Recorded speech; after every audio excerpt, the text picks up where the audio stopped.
I would be honored to audition. Yeah. Okay, thanks. Now what do I do?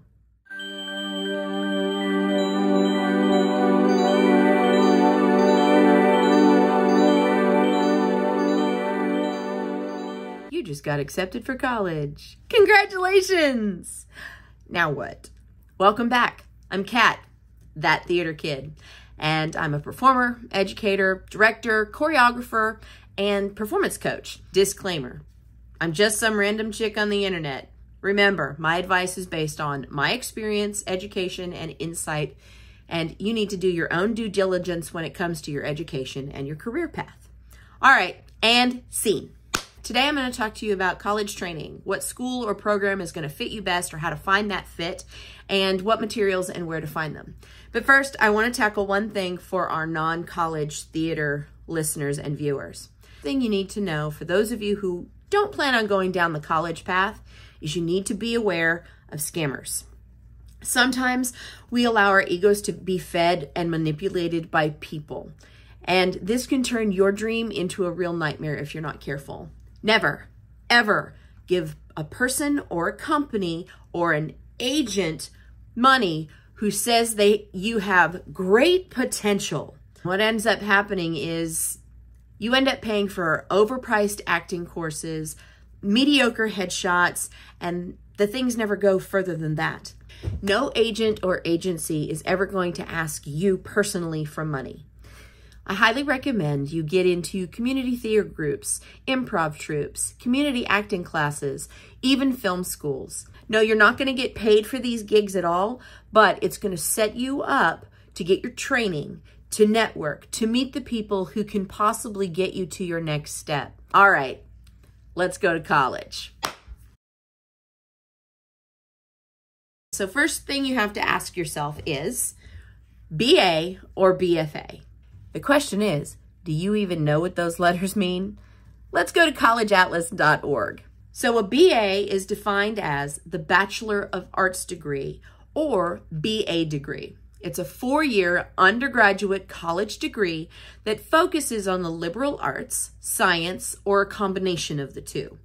Coursework may include social, life, or earth sciences, humanities, music, languages, or fine arts. So in simplest terms, it's a lot like your high school experience. You're going to take math, science, English, probably a foreign language requirement, in addition to your major course of studies, which could include theater, musical theater. By the way, there's a whole other video I need to make on music theater degrees versus musical theater degrees. They are so very different. Dance and voice. Then there's the BFA. The Bachelor of Fine Arts requires a substantial amount of practical studio work. In the United States, the typical BFA program consists of 1/3 liberal arts studies and 2/3 studies in the arts. Translation: you will probably take your typical math, science, English, but you're going to take more of your field of study: music, dance, theater. Get the picture? Now, there's some other degrees that can be associated with the performance degrees, but they're going to be more liberal arts degrees, like the BM, a Bachelor's of Music. The BS, haha, yes, I know. But in this case, it stands for Bachelor's of Science. This is going to be much more like a typical Bachelor of Arts degrees.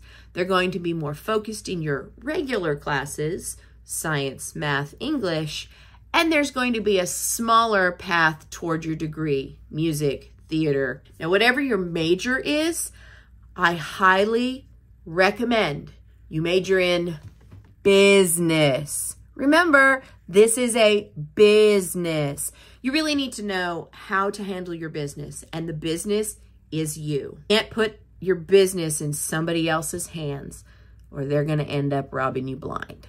Now, there are a lot of amazing programs out there, and it really depends on which part of the country you want to study in, or even if you want to study abroad. Here are some of my top picks. Some of these schools I've recommended to students, some I've had students attend, and others are really great based on their number of graduates who are working in the profession right now. With many top-tiered schools, you will go through a pre-screening process. So every school is a little different, so you really have to check out on the school's website what kind of procedures they're going to go through. Many of those top tier schools, because so many people want to be going to them, will require a pre-screening, which means you'll send in information and you may not even get to the pre-screening process. So some key nuggets to finding the school that's right for you. You need to go to the campus. If you are able to get on campus, believe it or not, this is one of the key deciding factors if this is going to be the place for you. Not to mention, you have an opportunity to talk to faculty and staff, and more importantly, to the students who are attending that university. So this way, you're able to check out the facilities, the dorms, the classrooms, the practice rooms, all the places that you are potentially spending the next 4 years of your life. Seeing where you're going and potentially spending 4 years of your life and money is important. Will I get stage time? As a freshman performer, this is an incredibly important question to ask. Many colleges will not let their undergraduates on stage. 1, because you have no experience on a college stage, and 2, because they have a lot of upperclassmen who need that stage experience before they graduate. So if you're a true freshman and you're not able to get any stage time, that could be a problem. There are some schools that you might not get on stage until your senior year, and you need to know that up front. Some schools won't let you audition for community shows or go work professionally during the summer. You need to know that too. Remember, you're a performer and you need to be building your resume, which means getting a multitude of experiences and working with different directors and agencies if you can. And remember, casting directors don't really care where you went to school. They want to see that you've been building your resume and honing your craft. Money, money, money. Believe it or not, getting a scholarship or a full ride scholarship for a Bachelor of Fine Arts or even a Bachelor of Arts is actually more competitive than getting a full ride for an athletic scholarship. That's depressing. But that doesn't mean you can't get some money. This means you're going to have to really pay attention to those scholarship auditions at the university that you're auditioning for. And the package you bring to the audition is going to help in that as well. Look at your hometown for potential scholarships. Check out businesses. It may not be more than a couple $100s, but I guarantee it will be really worth it when you have to buy that $400 book that you never open. They told you you had to have. Now, I have a link in my description of the 9 best scholarship websites by Forbes magazine. They are not a sponsor of this site, but this is a great starting point for you that could lead to some potential funds that you can use for your college degree. Now, this conveniently leads us into materials and how to find them. Okay, so really the most important thing you can do is bring the best possible package into your audition. For musical theater performers, this means bringing in a killer song cut and a monologue or 2. Theater majors, it usually means bringing in 1 to 2 killer monologues. And one of those monologues most likely will have to be a classical monologue, Shakespeare or Greek. Don't panic. I'm going to address the musical theater auditions first. And a lot of these suggestions and pointers can be used in a regular gig audition. So pay attention, my non-college friends. This is for you too. This one's really going to hurt. Do not pick a song just because you like it and you think that you're that voice type. I'll give you a minute. I know. Now, this is where a really great voice teacher and voice coach are going to come in clutch.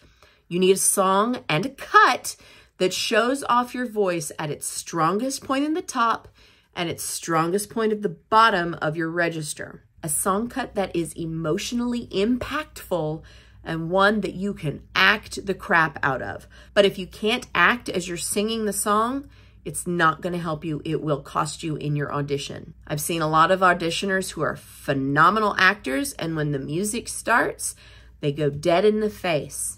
Do not pick a song that is overdone or currently on Broadway. Here's some lists of some song reps that are just way overdone. Now, if you choose to forge ahead, you better slay. You better knock all the competition on their butt. The internet is a wonderful and terrifying place. I can assure you, you're going to find a killer song or a killer song cut that is going to be just as good or better than the one that you have. Just type in songs similar to whatever it is you're singing, and there's going to be a list of composers who are going to pop up. Don't underestimate the oldies. Gershwin, Porter, Turner and Lowe, Rodgers and Hammerstein. These composers could be your advantage in getting noticed by your college and by your scholarship committee. Please, please, please, please stay away from Sondheim, Bernstein, and Jason Robert Brown. And it's not actually for the reasons that you think it's going to be. These composers are iconic. They're iconic for a reason. They're not easy to play. And you never know who's going to be on the keys the day of your audition. Now, that's not to say you're not going to get a great pianist, but is that a chance you want to take on one of the most important days of your life? You don't need to put yourself under that stress. There are very few pianists who can sight read this work up to the level of what you have been practicing lately. I've seen auditions fall apart. On a side note, when working with a accompanist, please be a good human, please. The person behind the keys, they are there for you. They want you to succeed. There are ways to discuss your piece with your pianist, even if you don't have a music vocabulary. And that will be more in our next episode in how to prepare for your audition. Monologues. Stay away from movies, television, streaming, internet monologues, and for the love of all that is holy, I cannot state this strongly enough. Do not write your own monologue. Most of the time, they just come off cringy. Monologues should speak to your life experiences. That means that they should be age and life experience appropriate. Find a piece that is going to move you emotionally, has a clear character arc, and a beginning, middle, and an end. Now, in some cases, you will have to do some piecing together to have a clear monologue. This is where your homework comes in. You are going to have to read through volumes of work, but I promise you, that work is going to pay off for you. But doing that will only make you a much better actor or actress. It's also going to give you material for future work. Understand a character arc. This is for songs and monologues. You are a storyteller first and foremost. Tell the story that makes sense. This is going to make me sound like a prude, so be it. Stay away from R-rated language and content. It isn't impressive, and it isn't shocking for the folks behind the table. Find material that is going to make a lasting impression because of how you performed it, not just because you dropped to the F-bomb 6 times. You want to be memorable for the right reasons. If there are specific requirements for your audition, follow them. You are literally going to college to follow directions. Now is not the time to be the rebel. It's frustrating for those of us behind the table when you don't follow the guidelines for your audition, because most of the time there are 30 or 40 auditioners behind you and they're on a time crunch. Follow the directions. The most important point, even if you ignore everything I've said in this video, and that's okay, you need to know your material forward, back, upside down, and inside out. Don't change your package at the last minute. We can tell. Don't cram the night before. We can tell. Don't practice half-assed. We can tell. You perform what you practice, which means if you practice half-assed, your performance is going to be half-assed. I love sports, and there was a coach I heard say this, and I'm paraphrasing. You want league pay, but you got those playground skills. That means to say, if you want to be the best, you've got to work like the best. You've got to practice like the best to be qualified to be the best. Final thoughts. The key is to tailor your audition to show off not